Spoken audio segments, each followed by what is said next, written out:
आरंभ कर दिया है। और शब्द तो क्या कहूँ, सीधा युद्ध ही समझो एक प्रकार से।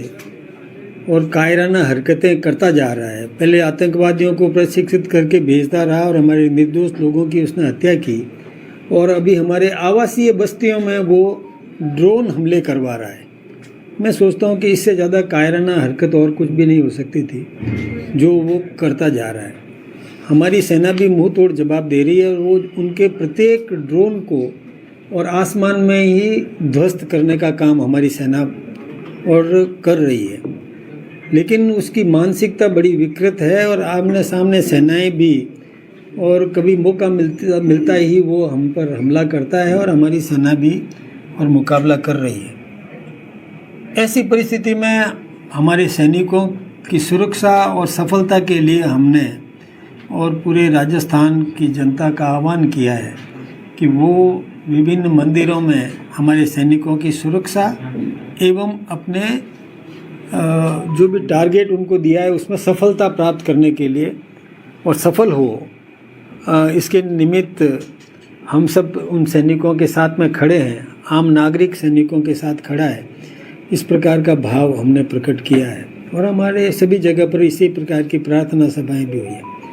इसके अलावा अभी हमने ये तय किया कि हमें बॉर्डर क्षेत्र के या बॉर्डर के आसपास जो भी संभावित क्षेत्र हैं जहाँ पर कि किसी भी प्रकार का और ड्रोन हमला पाकिस्तान के सैनिकों द्वारा किया जा सके या आतंकवादियों द्वारा किया जा सके, उसका मुकाबला करने के लिए हमारे आम नागरिक को किस प्रकार से वो तत्पर रहना चाहिए, सावधान रहना चाहिए।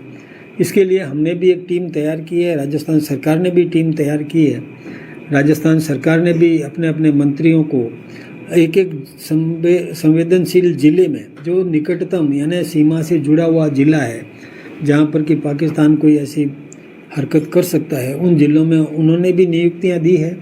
और हमारे कार्यकर्ताओं ने भी और अपनी जवाबदारी निभाने के लिए और वहाँ पर अपनी ड्यूटियाँ ली है। हमने भी तय किया है कि जो हमारे ऐसे क्षेत्र हैं जहाँ पर हमारा कार्यकर्ता जाए, वहाँ जाकर के हमारी जनता का मनोबल भी बढ़ाए। किसी प्रकार की सुविधा चाहिए, उनको सहायता चाहिए, चाहे चिकित्सकीय सुविधा हो अथवा खाद्य सामग्री से संबंधित हो, दूध से संबंधित हो, अथवा वहाँ पर कोई किसी को शेल्टर चाहिए, क्योंकि सीमा से जुड़ा हुआ एक क्षेत्र है तो उस क्षेत्र से हो सकता है कि हमारे सेना के आह्वान पर उन क्षेत्रों को खाली करवाना भी पड़े, तो कहाँ पर वो लोग ठहरेंगे इसकी व्यवस्था सुनिश्चित करने के लिए हमारे कार्यकर्ताओं को भी हमने और जवाबदारी दी है। और कार्यकर्ता स्वयं उस क्षेत्र में जाकर के और जनता का हालचाल पूछेगा, समझेगा, किसी भी प्रकार की समस्या हुई तो उसका समाधान करने के लिए तत्पर रहेगा। हमने कई जगह पर ब्लड डोनेशन कैंप ये लगाने का भी काम किया है। ये बात सही है कि हमारे सैनिक सफलतापूर्वक उन ड्रोन को ऊपर ही गिरा रहे हैं, ख़त्म कर रहे हैं, लेकिन उसका मलबा जहाँ गिरता है तो मलबा गिरने पर कोई चोटिल होता है, किसी के पशु चोटिल होते हैं, तो इस प्रकार की व्यवस्था हमने की है कि उसको तत्काल चिकित्सकीय सुविधा मिल सके।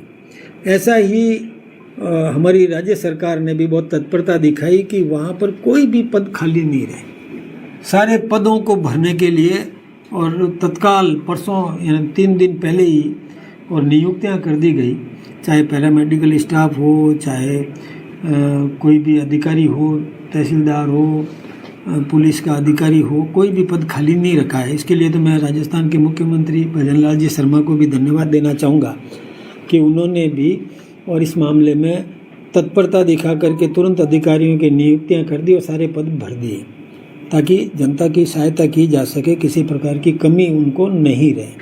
हमने ऐसे भी कुछ स्थान चिन्हित किए हैं जहाँ ज़रूरत पड़ी तो किसी को ठहराया जा सके। हम सब हमारे देश की आम जनता के साथ खड़े, राजस्थान की जनता के साथ खड़े हैं।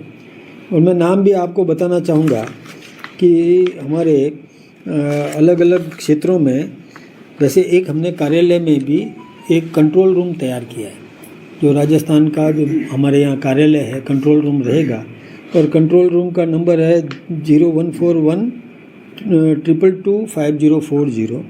और राज्य सरकार ने भी एक कंट्रोल रूम तैयार किया है जिसमें लगभग 25 ऑपरेटर्स बैठेंगे, जिसका नंबर है 1070। तो ये राज्य भाजपा वाला दोबारा बोल दिए, भाजपा वाला 0141 222 5040। और उसमें हमने ये तय किया है कि हर क्षण कोई ना कोई जवाबदार कार्यकर्ता यहाँ पर उपलब्ध रहेगा। 6 लोगों की हमने ड्यूटी दी है जो 8-8 घंटे की ड्यूटी निभाएंगे, जिसमें हमारे पूर्व प्रदेश अध्यक्ष अशोक परनामी, आदरणीय ओकार सिंह जी लखावत, पिंकेश पोरवाल, विजेंद्र पूनिया, पंकज गुप्ता जी और राजेंद्र सिंह जी शेखावत और प्रमोद जी वशिष्ठ, ये सब लोग यहाँ अपनी अपनी दायित्व निभाएंगे। कोई ना कोई यहाँ पर उपलब्ध रहेगा। इसी प्रकार से गंगानगर जिले में कैबिनेट मंत्री सुमित गोदारा, पूर्व नेता प्रतिपक्ष राजेंद्र जी राठौड़, बीकानेर जिले में मंत्री गजेंद्र सिंह जी खींवसर, पूर्व प्रदेश अध्यक्ष अरुण जी चतुर्वेदी, हनुमानगढ़ जिले में मंत्री गजेंद्र सिंह खींवसर और प्रदेश मंत्री वासुदेव चावला जी, और फलोदी में मंत्री गजेंद्र सिंह खींवसर, पूर्व मंत्री प्रभुलाल जी सैनी और प्रदेश मंत्री महेंद्र कुमावत, पूर्व मेयर रामेश्वर दादीज। जैसलमेर जिले में मंत्री गजेंद्र सिंह खींवसर, चूँकि ये पास पास में है इसलिए वो मंत्री को वहीं दिया है, और महामंत्री जितेंद्र गोठवाल जी, उपाध्यक्ष मुकेश दादीज जी। बाड़मेर जिले में मंत्री जोराराम जी कुमावत, सांसद दामोदर जी अग्रवाल, प्रदेश मंत्री अजीत जी मांडर। जोधपुर जिले में मंत्री मदन जी दिलावर और भाजपा के वरिष्ठ नेता महेंद्र सिंह जी राठौड़ और प्रदेश उपाध्यक्ष ज्योति मिर्धा जी, प्रदेश मंत्री मिथिलेश गौतम जी। बालोतरा जिले में मंत्री के बिश्नोई और प्रदेश महामंत्री ओम प्रकाश बढ़ाना जी। जालोर जिले में भी के बिश्नोई और प्रदेश उपाध्यक्ष नाहर सिंह जी जोधा और महामंत्री श्रवण सिंह जी बागड़ी, ये इनको जवाबदारी दी गई है। ये अपने अपने उन क्षेत्रों में जाएंगे खुद भी जाएंगे, सजीव संपर्क भी करेंगे और किसी भी प्रकार का अभाव हो, कोई भी समस्या हो, उसका समाधान करने के लिए और राज्य सरकार के साथ संबंधित प्रशासनिक अधिकारियों के साथ तालमेल बिठाकर और वहाँ पर व्यवस्थाएं सुनिश्चित करेंगे। किसी भी प्रकार की कैसी भी आवश्यकता पड़ जाए, हमारी देश की जनता तैयार खड़ी है। कई हमारे युवा मोर्चा के नेता भी लगे हुए हैं, वो कहते हैं कि कब हमको खून देना है। हमने एक लिस्ट भी बनाई है, जो खून दिया तैयार किया वो अलग है, लेकिन एक सूची भी बना दी है कि ओ ग्रुप का कौन है, ए ग्रुप का कौन है, बी ग्रुप का कौन है, ए बी ग्रुप का कौन है। इन सारे ग्रुप में जिस किसी भी ग्रुप की ज़रूरत पड़े, हमारे साथ स्टैंडिंग आर्मी तैयार खड़ी है, यानी हमारी पार्टी की टीम तैयार खड़ी है। तत्काल किसी को भी फ़ोन करके बुला लेंगे, उनके फ़ोन नंबर सहित हमारे पास सूची तैयार है। जहाँ ज़रूरत पड़ेगी तुरंत उसको बुला करके और उपलब्ध रहेगी, ब्लड तैयार मिलेगा। हमारे स्टॉक में है तो ठीक, नहीं है तो हमारे कार्यकर्ता स्वयंसेवक के रूप में तैयार खड़े हैं, वो सब तैयार हैं। इसमें हमारे राष्ट्रीय स्वयंसेवक संघ भी सहयोग कर रहा है, उसके कार्यकर्ता भी एकदम से अलग से उन्होंने भी व्यवस्था कर रखी है कि वो भी जहाँ ज़रूरत पड़ी तो सीमा तक जाना पड़े, वो लोग तैयार खड़े हैं। यदि कहीं ज़रूरत पड़ी कि सैनिक सीमा पर आमने सामने मुकाबला करता है, यदि वहाँ भी ज़रूरत पड़ी तो हमारे स्वयंसेवक तैयार खड़े हैं। ये बहुत अच्छी व्यवस्था है, यानी हम जनता के साथ, जनता हमारे सैनिकों के साथ, और एक मतलब हर समय तैयार खड़ी है। एक बड़े दुख की बात है कि हमारा एक सैनिक झुंझुनू का वो देश की रक्षा के लिए उसने अपना सर्वस्व समर्पण कर दिया, न्यौछावर हो गया। ये दुख की बात है। हम उसके परिजनों के वियोग में हम सब सम्मिलित हैं। ये बड़ी चिंता की बात है हमारे, मतलब हम चाहते हैं, इसीलिए हम प्रार्थना कर रहे हैं कि हमारा कोई भी सैनिक किसी भी प्रकार का उसको कष्ट नहीं हो, लेकिन मिशन में कामयाब हो, ये हमारी प्रार्थना रहेगी।